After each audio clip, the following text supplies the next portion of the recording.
Good afternoon and welcome to the March LexNet 701 webinar. I'm Christy Bookman, and today's topic is effectively utilizing personalized, targeted marketing in an integrated world. In this presentation, we actually just made at the 2012 Big 12 Development Conference in Kansas City last week, and we were joined by Susan Burhow from the KSU Foundation. We were thrilled to have Susan join us and really appreciate her insight being a communications person within a major university. She gave us some great insight, and so Jan and I thought that it would be a great idea to share this presentation with all of you today.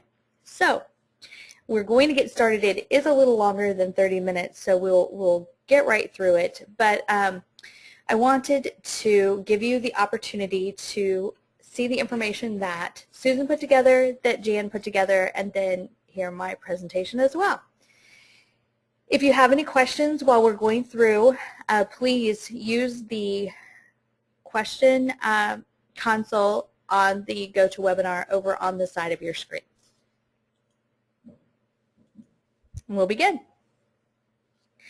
There are four significant components to the title that we selected for this presentation. The four keywords are effectively, personalized, targeted, and integrated. We're going to walk through those four keywords to talk specifically about how you can create targeted marketing campaigns that work within the structure, brand, and message at the university and gain remarkable results. Why do we integrate? Well, we all know these logos that are up on your screen. Walmart, Dell, Apple. You don't even need to see the words to know that Mercedes and Nike are symbols that are recognized. Susan mentioned Best Buy. Best Buy's sign you can see coming down the street in a city that you don't know, and you don't even have to see the Best Buy letters, the black letters on the sign. The mere shape of the sign in itself will let you know that it's Best Buy. Within a university structure, it can work very much the same way. You want people to know who you are as a university. You want people to know your brand, and you want it to be so completely identifiable that not only do they know the brand, but they feel the brand or they feel the atmosphere of the university every time they see it. Susan presented some great information for us on different ways of looking at the culture within the university. And she shared some of her thoughts going back to her master's thesis in a book that she read describing universities as organized anarchies. Universities have goals that are inconsistent, ill-defined, and loosely coupled, technology that no one understands, and participants who vary in how much time and effort they invest in the organization. Who that works in higher ed, marketing especially, can't relate to that description. But you know that's a good thing. You want different ideas, and you want to have opportunities for growth and technology and different people giving and sharing their interests and their talents. But how to do it in a way that conveys that feeling that you want from the entire university. We complicate ourselves for a reason. And we really just need to figure out where all of those multiple people and multiple fields and multiple purposes all come together for a single organizational goal. This is actually the org chart for Kansas State University in Manhattan, Kansas. And so we want to get from this University of Virginia's plan of organization to this. That single iconic image or message or channel that lets everyone know who you are. So let's work backwards through our keywords, starting with integrated. And this is a work in progress that Susan was kind enough to share with us. This is where the Kansas State University website is going to. Kansas State University used to have several different logos. And you'll see that here in just a little bit when we work through some examples. For example, Applied Science, this is their logo. And yet, Kansas State University wants to convey a logo, a single logo, but allow different communications department, marketing department, different schools to all maintain that same logo for a consistent look and feel.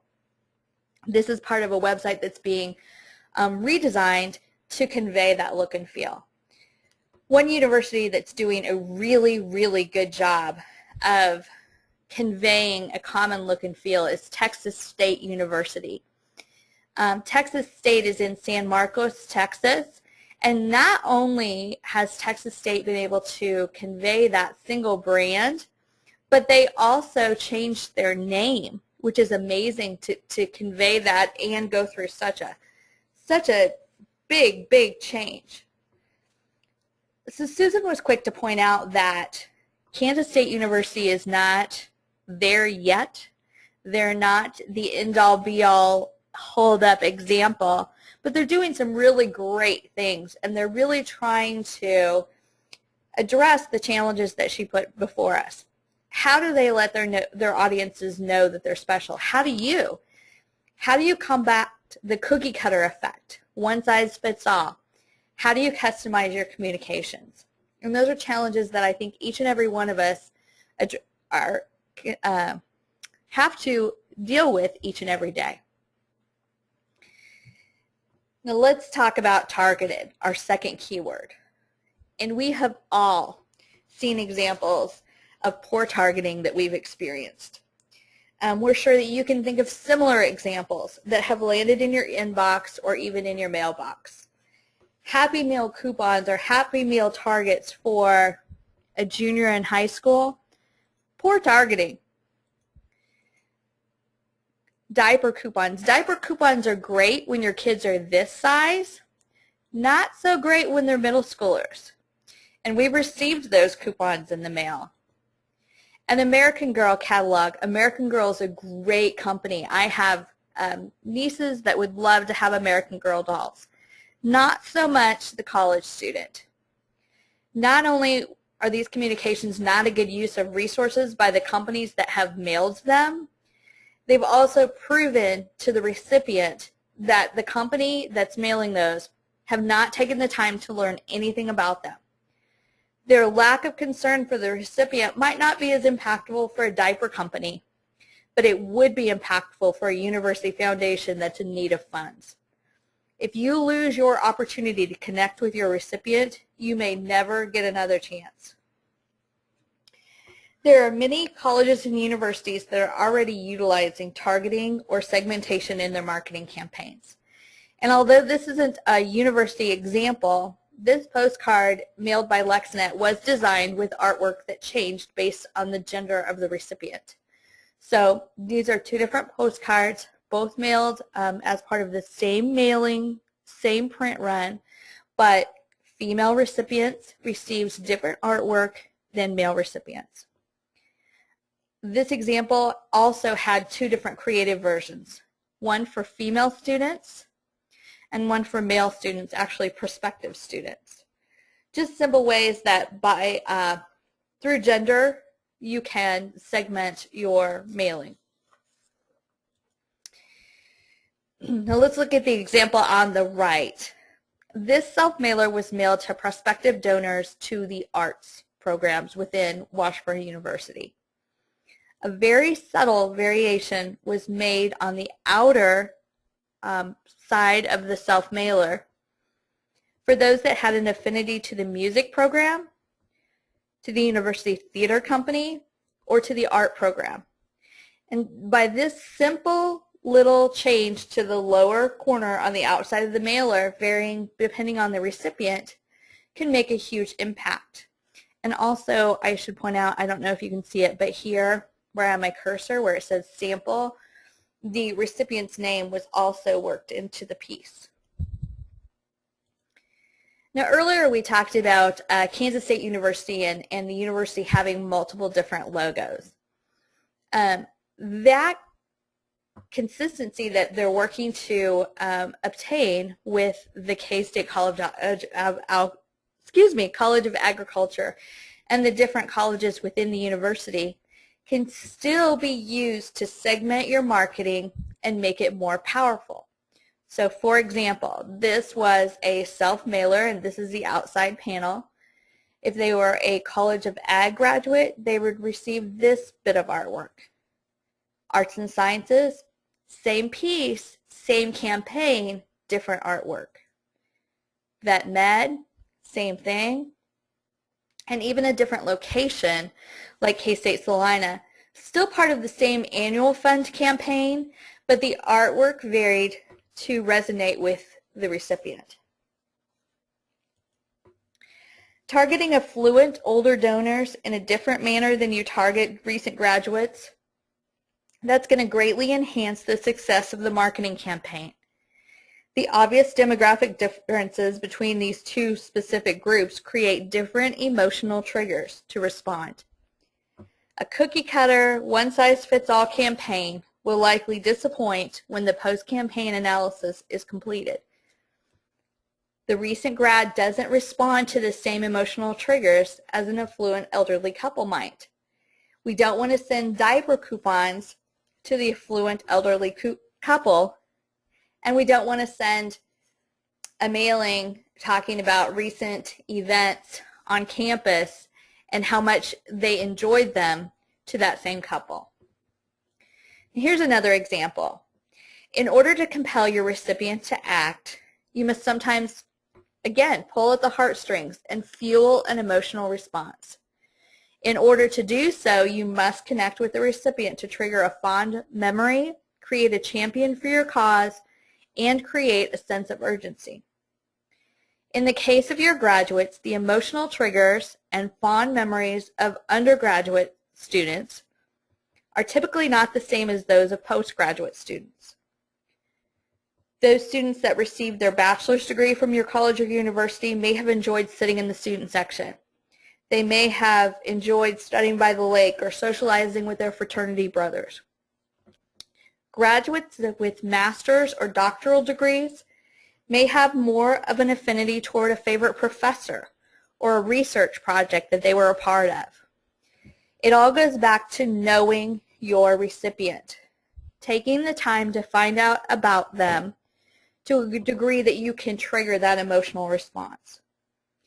Now, of course, on the undergraduate, postgraduate, we're generalizing to some degree, but the fundamental differences between different demographics in your constituency are important to learn and know. Your attention to detail and making the recipient feel like you've taken the time to get to know them can be the difference between a minimum donation or no donation at all and a gift that exceeds your expectations. Show your recipients that you know them, that you've taken time to learn more about their preferences or affinities in subtle, unobtrusive ways, and you will trigger an emotional and impactful response. Targeting can include a lot of different things. It can include varying the message, varying the creative, selecting a specific delivery channel, a specific delivery format, and any combination of these options, all while maintaining university branding.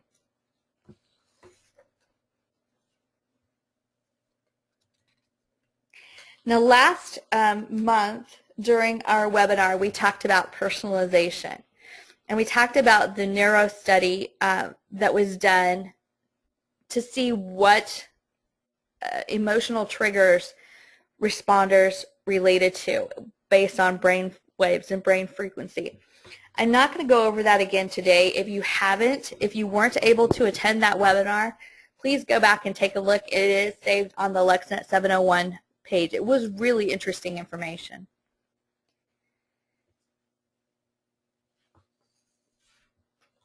Here are some other examples of personalization.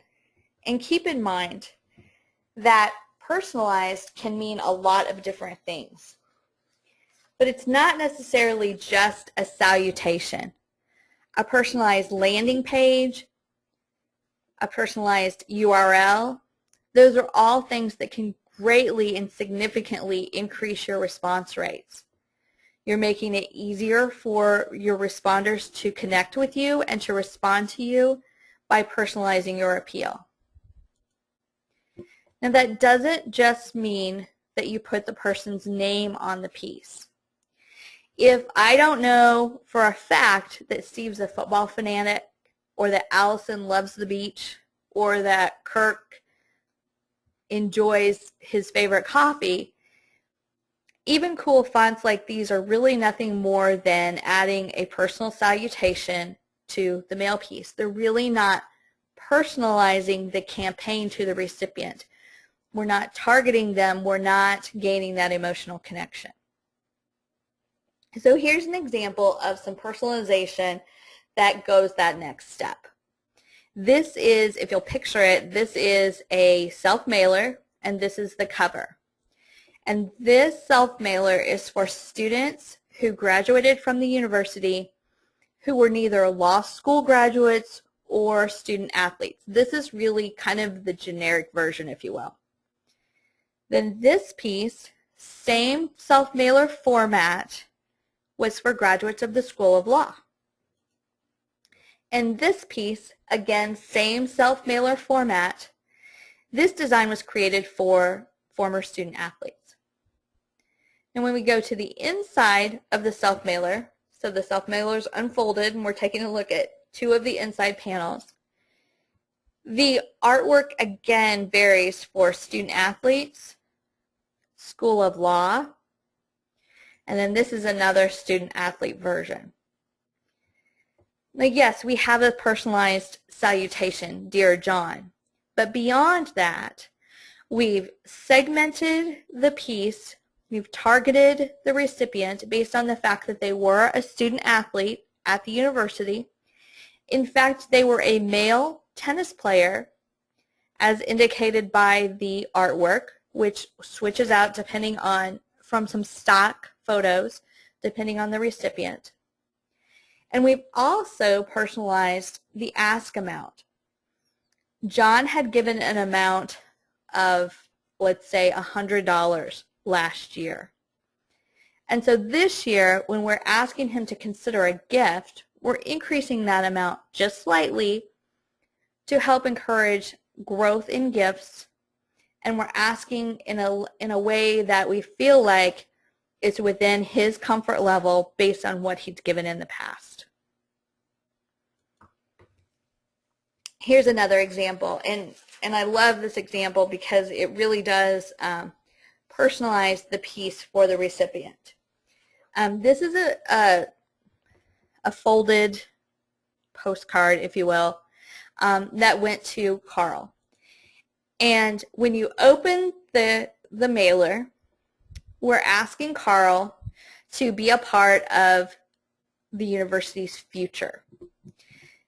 This piece was created as a part of a 100-year campaign, the 100th year since the university was chartered. And there are several different elements that were incorporated into a timeline that is on the inside of the postcard. Now, variably within the timeline is Carl's graduation year. So to show that you're a part of the past of the university, we wanted to show Carl that his graduation year was important enough for us to print on the piece. And for us to gain an emotional response from Carl, we also took the time to design the mailer to include images that might bring him back to his days in the university or on campus. So the image on the front and this image down in the lower left-hand corner are both images that were captured on the campus in the decade of the 1940s. So let's look at another example. This is John, and you'll notice that the image on the front has changed. Same timeline, but instead John graduated in 1966. So his year of graduation is indicated on the timeline in chronological order. This image on the lower left has also changed because these two images were taken on campus in the 1960s. And a final example is Stephen and Linda. And Stephen and Linda both graduated from the university in the same year. And to save, because of the capabilities of the university's database, to keep Stephen and Linda from receiving two different pieces in their mailbox, we were able to send them just one, indicating their graduation year of 1982 on the timeline. And you'll notice that in this case, the image on the lower left is now in color. These two photos were taken on campus in the 1980s. We've included personalized URLs, both inside and outside of the piece, and when they click on or when they go to that URL, the information is pre-filled for them, making it simple and easy. Switching out the images and adding their graduation date to the timeline, in addition to this other personalization, really does work and does increase the response rates for mailings like these. And honestly, it's not a lot more time and effort for the gains that you're going to receive. Likely you have images like these from different decades in your vaults, in your data mines. So it's not that unreasonable that you would have that information to create such a piece.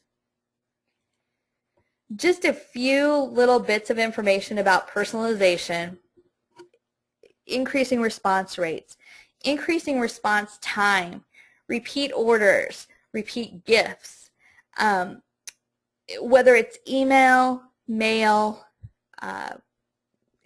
no matter what your channel is, personalization does make a difference. And what's the number one thing you have to do, though, to be successful? Test, test, test. We spend a ton of time testing when we work with universities to implement marketing campaigns. We need to learn from our results. We need to make it better every single time. We test messaging. We test delivery channel, timing, frequency, data. We test all of those things because we want our pieces to be effective. Now here is an example of an effective mail campaign. And it is out of Robert Morris University. And some of these case studies are actually listed in the LexNet 701 Resource Center. So feel free to take a look at them on the site. If they're not, please feel free to contact me and I will be happy to get you information about these case studies. So Robert Morris University, in this example, had the fundamental business objective of convincing high-achieving students to select their school for undergraduate study. In the very competitive, as you know, higher education market, these decisions are both objectively and subjectively made by students and their families. Robert Morris also recognized that 18-year-olds are notorious for not following up, so they included multiple touches and felt that it was even more critical than usual. Robert Morris had 5 goals for their campaign. It was a highly personalized marketing campaign that utilized 4 different waves of direct mail and email, along with online and social channels over a course of 7 months. Now, Robert Morris has 10 campuses, and students were encouraged to attend an open house and visit day at the campus nearest their home. Direct mails and emails were sent to the prospective students, and variable content was used throughout to personalize the mailings, the emails, and the landing pages. This consisted of several text and image personalizations that included their name and address, the exam that they took, whether it was the ACT or the SAT, the degree program that they're interested in, which switched out images links to specific deans, and varied the thank you pages. They were personalized based on the recipient's gender, any scholarship amount that would be offered, their athletic interest, and whether or not they were an in-state or out-of-state student. The students were driven to personalized landing pages such as the ones that you see on the screen. These landing pages were used to allow students to sign up for a campus visit, start the application process, connect with the university through social channels, and keep the prospective student engaged on the site. Students also received a personalized thank you email from the appropriate dean at Robert Morris based on the information that the student provided on the landing pages. For high school students being contacted by a university interested in having them, that itself is an offer. Excuse me. But the offers specific to this campaign were a survey offer. There was a free t-shirt offer for completing the landing page experience, and the image on the postcard showed an image like this, which was a male or a female wearing the shirt. There were also scholarships offered. These financial scholarship offers varied in amount based on the student's standardized test score. And they also were offered an opportunity. And there were offers to the students to visit the university on all campus dates or to schedule a personal visit.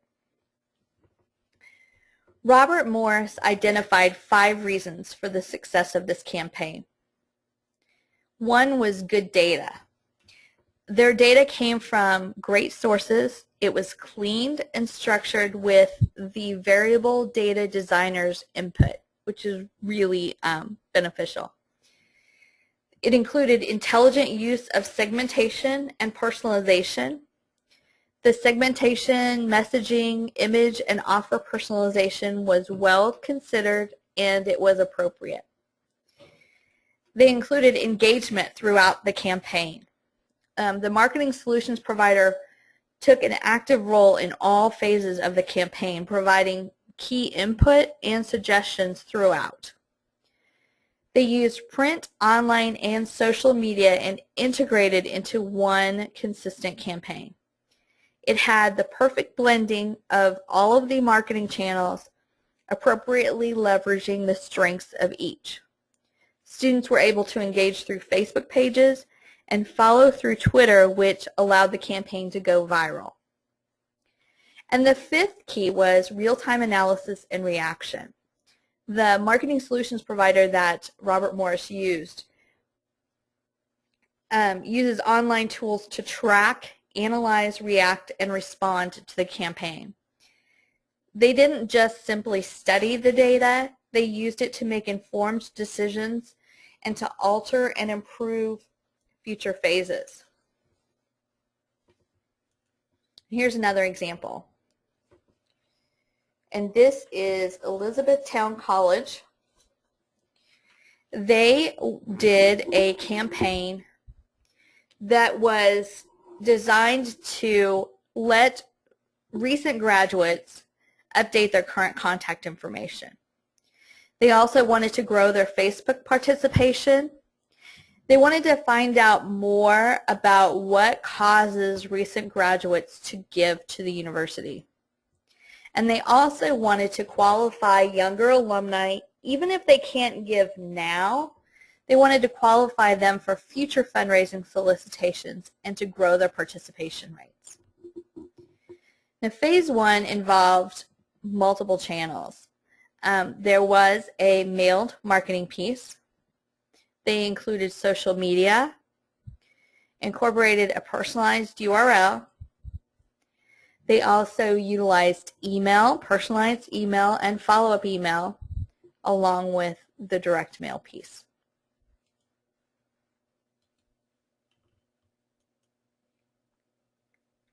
Now, phase 2 really went a little deeper. Phase 2 talked about favorite memories about the time that the student was at the university. They contacted the students via email, via direct mail, utilizing a personalized URL within the direct mail, and then they followed up with any student that hadn't responded.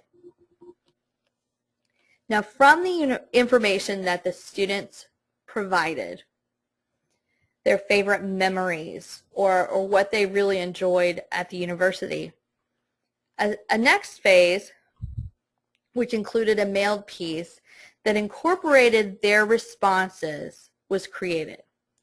15 years ago, you made memories with your classmates. Wouldn't it be great to be a part of Dell Day again? This student said that one of their favorite times at Elizabethtown College was during Dell Day. Perhaps this student had a different memory, and those were incorporated into the mailing piece itself. Now, for those that didn't respond, there was a static message, a predetermined message that was used. Did it work? Well, the average email open rate was 19.2% and a click rate of 10%. That's outstanding. Almost 17% of the recipients visited their personalized URL. They had an 8.4 response rate, which with young alumni is very good. Alumni that provided their information via a survey or made a donation. And they also had alumni that visited the college's donation page and some that made a contribution. Last one. This last case study is from Rosemont College.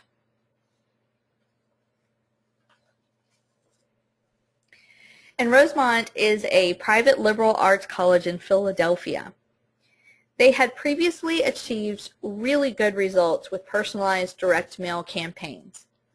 And they wanted to use the data analytics that they had learned from those prior campaigns and enhance their relevant marketing to improve the results of their annual fund drive. Now, these were their goals: to improve the overall participation of alumni, grow their stewardship program, convert more non-donors, improve the participation rate of their last year, but unfortunately not this year, and some years, but unfortunately not this year groups. They wanted to grow their online donations, and they wanted to continue to make preparation for a huge upcoming campaign that they had, their comprehensive campaign. Now, being in the midst of the comprehensive campaign that required all annual fund efforts to be seamlessly integrated into the $40 million comprehensive program, Rosemont integrated the following elements. They had versioned direct mail based on giving status, level of previous gift, time of previous gift, relationship to the college, and age. There were versioned emails that corresponded with the direct mail pieces. They utilized personalized URLs to continue capturing data to be utilized throughout 2011 and lay the groundwork for the launch of the public phase of their comprehensive campaign. They used Facebook to push online donations. They versioned campaign-related annual fund videos that were synchronized to versioned direct mail pieces and emails that pushed online donations. They had timely non-solicitation emails that were utilized to engage non-responders, showcase their campus, and create a sense of goodwill among recipients. And this campaign laid the groundwork for their 5-phase comprehensive campaign that just began this year. And these are some examples of the way that the creative of the pieces varied depending on whether they were targeting young alumni or older alumni. Rosemont's cross-channel campaign exceeded expectations with outstanding results. Past gift dates were utilized as well as the suggested donation amounts, and they varied based on previous gifts. To help Rosemont boost gift amounts, the donor's last gift was given as the first option on the response form. So the last gift amount was the first option, then the middle option was a little bit greater amount of donation, and the third option would be even greater donation. Industry research has proven that donors will typically automatically select the middle amount, which in this case was an increase over the previous year. 31%, in fact, of Rosemont's past donors increased their gift amount in 2011, which was, excuse me, an increase over the prior year. By analyzing donor data and giving behavior, campaign costs were reduced by not soliciting all prospective donors during each phase. ROI was maximized by adjusting the suggested donation amounts. With the consistency in tactics over the past 3 years, Rosemont was able to rely more heavily on email, which cut down production costs and allowed them to put funds toward other outreach efforts like the selection video. Rosemont averaged a 22% open rate on email solicitations. According to MailChimp industry benchmarks, this is 32.5% better than an average campaign. All direct mail pieces and email solicitations were aimed at getting the prospect to a personalized landing page to view the video and make a gift. And as a final push, all recipients received a personalized letter from the president of the college asking them to take action. The variable action item was based upon donor history, past gift amount, and relationship to the college. The messaging varied for young alumni versus remaining prospects. I know this is a lot of information to throw out all at once, but hopefully you were able to pick up some tips that will help you to make your marketing campaigns more effective utilizing personalization and targeting within your marketing, and even in an integrated university environment. We are here to answer any questions that you have at absolutely no obligation. If you are looking for specific bits of information, please take a look at LexNet701.com. We really are working to make LexNet701.com a resource that is beneficial for every single person in higher education marketing. So if you have some ideas for us or some suggestions, we would love to hear them. That will conclude today's presentation. I know we've already gone over on time, so I apologize for that. The presentation will be saved on the LexNet 701 website along with any prior month's webinars. And we look forward to seeing you again in April. Our April webinar will be on April 10th at 1 p.m. Central Standard Time. If you have any questions, I apologize that we didn't have time to get to questions. Please feel free to email me at Christy, CHRISTYB, at Lexinet, LEXINET, corporation.com. And spell out the entire word corporation, Christy B at LexinetCorporation.com, and we will be happy to answer them. Thank you very much and have a great afternoon.